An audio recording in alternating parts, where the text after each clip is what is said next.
BJP বা এই ধরনের ফ্যাসিবাদী শক্তি এগেন আই রিপিট মুসলমানদেরকে দ্বিতীয় শ্রেণীর নাগরিকে পরিণত করতে চায়।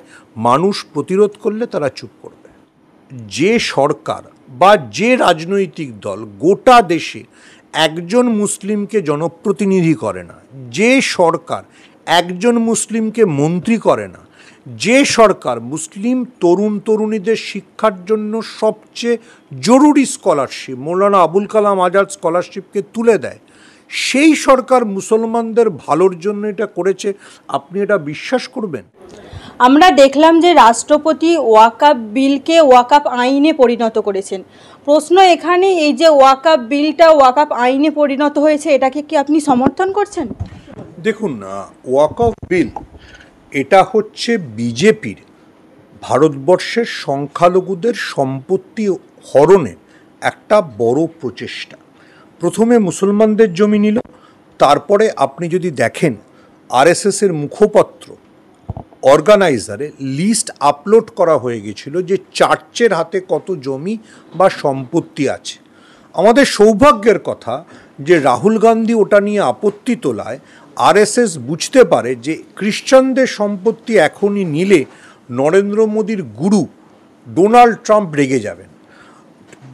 আমেরিকার যে অতি দক্ষিণপন্থী রাজনৈতিক শক্তি ডোনাল্ড ট্রাম্প, তারা এই খ্রিস্টানদের সম্পত্তি নেওয়াটাকে সমর্থন করবে না।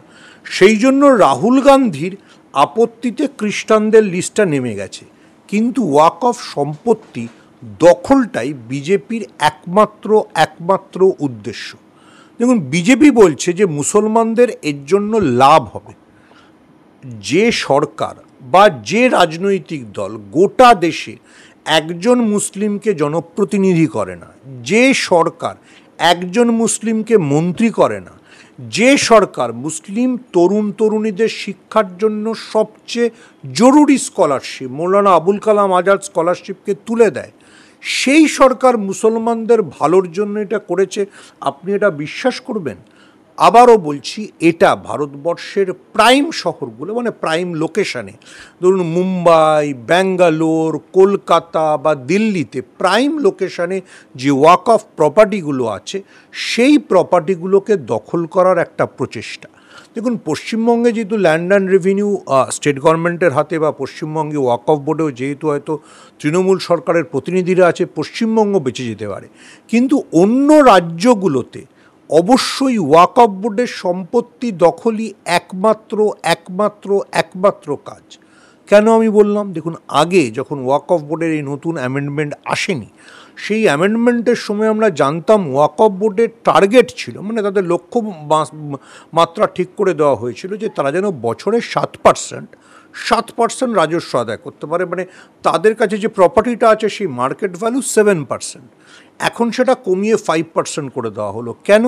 তার কারণ হচ্ছে আদানির মতো যেসব শিল্পগোষ্ঠীরা আছে, তারা যেন বম্বে, দিল্লি, ব্যাঙ্গালোর বা হায়দ্রাবাদে prime property, again I go back to prime property, সেগুলোকে কুক্ষিগত করতে পারে, জলের দরে কিনতে পারে। কিন্তু যদি হিন্দুরা ভাবেন যে বিজেপি এইসব করছে মানে শুধু মুসলমানদের চাপে রাখছে, তাহলে এই ভুল করবেন না। বিজেপি কিন্তু যেদিকে এগোচ্ছে, প্রথমে মুসলমানদের জমি নিল, এরপর খ্রিস্টানদের জমি নেওয়ার লিস্ট তৈরি, এরপরে দেবোত্তর সম্পত্তিতে হাত দেবে। এবং যদি বিজেপি এই পথে আমরা বিজেপিকে প্রতিরোধ না করতে পারি, তাহলে আদানির নামে কালীঘাট হবে, কালীঘাটের নাম হবে আদানি কালীঘাট, ঠিক আছে? দক্ষিণেশ্বরের নাম হবে দেখবেন রুইয়া দক্ষিণেশ্বর। এটাই বিজেপির নীতি।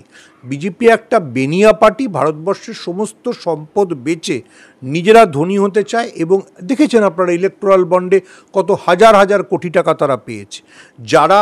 যারা সবচেয়ে দুর্নীতিগ্রস্ত, যে সমস্ত কোম্পানিগুলোর বিরুদ্ধে তদন্ত চলে, যারা ব্যাংকের টাকা মারে, তাদের সাথে বিজেপি আন্ডারস্ট্যান্ডিং করে নেয়, গোপন সমঝোতে, যে তোমার ব্যাংক ঋণ মাফ করে দেবো, তোমরা আমাদের ইলেকট্রাল বন্ডের টাকা দাও। আর এবার তাদেরকে বলবে তোমাকে কলকাতা শহরে কি মুম্বাইতে কিংবা ব্যাঙ্গালোরে ওই প্রাইম লোকেশনে প্রপার্টি পাইয়ে দিচ্ছি, তোমরা ওখানে হোটেল করো, হাউজিং এস্টেট করো, আমাদের টাকা দাও। দেখুন, ঠিক যেমন ডোনাল্ড ট্রাম্প, ওই জন্য ডোনাল্ড ট্রাম্পের উদাহরণ, ডোনাল্ড ট্রাম্প যেমন ফিলিস্তিনিদের মেরে গাজায় রেজর্ট বানাতে চায়, নরেন্দ্র মোদীও মুসলমানদের দ্বিতীয় শ্রেণীর নাগরিকে পরিণত করে কলকাতা, দিল্লি, মুম্বাইতে দুর্দান্ত হোটেল বানাতে চান। হোটেল বানানো ছাড়া ওনার কোনো শিল্প নেই। অপরদিকে উত্তরপ্রদেশের মুখ্যমন্ত্রী যোগী আদিত্যনাথ তিনি বিধানসভায় দাঁড়িয়ে বলছেন যে উত্তরপ্রদেশে প্রায় 6,500 ভারতীয় নাকি ইসরায়েলের হয়ে ফিলিস্তিনের সঙ্গে যুদ্ধ করছেন। কি বলবেন? বিজেপি করলে না একটু মানসিক বিকারগ্রস্ত হয়। অর্জুন সিং রামনবমীর মিছিল করেছে ইসরায়েলের পতাকা হাতে। ওনার মনে হয়েছে ইসরায়েল ভারতবর্ষের ছোটোবেলা থেকে বন্ধু। উনি জানেনও না যে প্যালেস্তাইনের আন্দোলনের সঙ্গে মহাত্মা গান্ধীর কী সম্পর্ক ছিল, জওহরলাল নেহরুর কী সম্পর্ক ছিল। দেখুন, যোগী আদিত্যনাথ হন কিংবা অর্জুন সিং, এরা সব হোয়াটসঅ্যাপ ইউনিভার্সিটিতে পাশ করেছেন।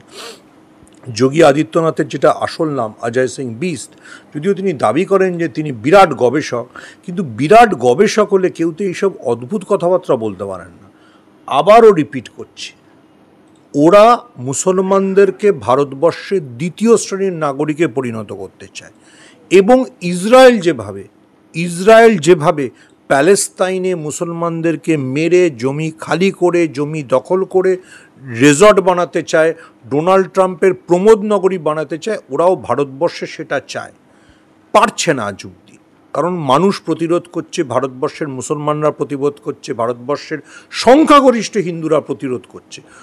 যোগী আদিত্যনাথ যেন ভুলে না যান যে গত লোকসভা নির্বাচনে তিনি উত্তরপ্রদেশে পর্যুদস্ত হয়েছিলেন। উত্তরপ্রদেশের 80টি আসনের মধ্যে 43টি আসন বিরোধীরা জিতে নিয়েছে। দেখুন, বিজেপি বা এই ধরনের ফ্যাসিবাদী শক্তি, এগেন আই রিপিট, মুসলমানদেরকে দ্বিতীয় শ্রেণীর নাগরিকে পরিণত করতে চায়। মানুষ প্রতিরোধ করলে তারা চুপ করবে। আমরা দেখলাম যে এক ধাক্কায় 26,000 চাকরি বাতিল, এবং এসএসসির যে 2016 প্যানেল ছিল পুরো প্যানেল বাতিল করা হলো, এবং বলা হচ্ছে যে যারা অযোগ্য তাদের বাছাই করা হয়েছে।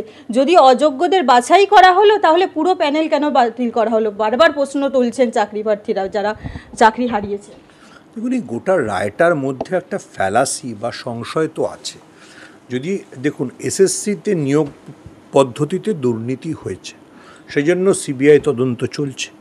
সিবিআই বা আদালত 6,000-এর কিছু বেশি লোককে মনে করেছেন অযোগ্য, সেই জন্য তাদেরকে চাকরি বাতিল সহ তাদের সুদসহ টাকা ফেরাতে হবে।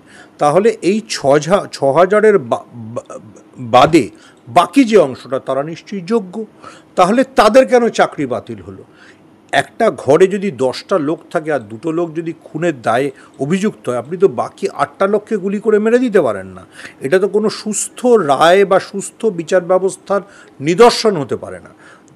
আমাদের সুপ্রিম কোর্ট প্রবর্তনের অনেক আগে জাস্টিস শব্দটা যার থেকে এসছে, সেই সম্রাট জাস্টিনিয়ান, রোমান সম্রাট জাস্টিনিয়ান, মুসলমান সম্রাট নন, তিনি যখন এই জাস্টিস শব্দটা ব্যবহার করেছিল, তাদের প্রধান কথা ছিল কোনো নিরপরাধের যেন শাস্তি না হয়। অপরাধী ছাড়া পেতে পারে, কিন্তু কোনো নিরপরাধের যেন শাস্তি না হয়।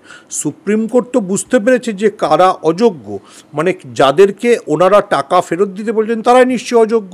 তাহলে যাদের টাকা ফেরত দিতে বলা হচ্ছে না তাদের চাকরি বাতিল কেন?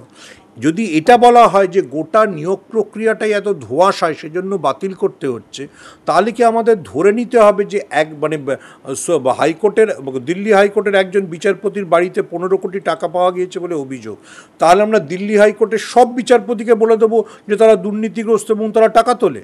একজনের দোষে তো আপনি বাকিদের কথা বলতে পারেন না।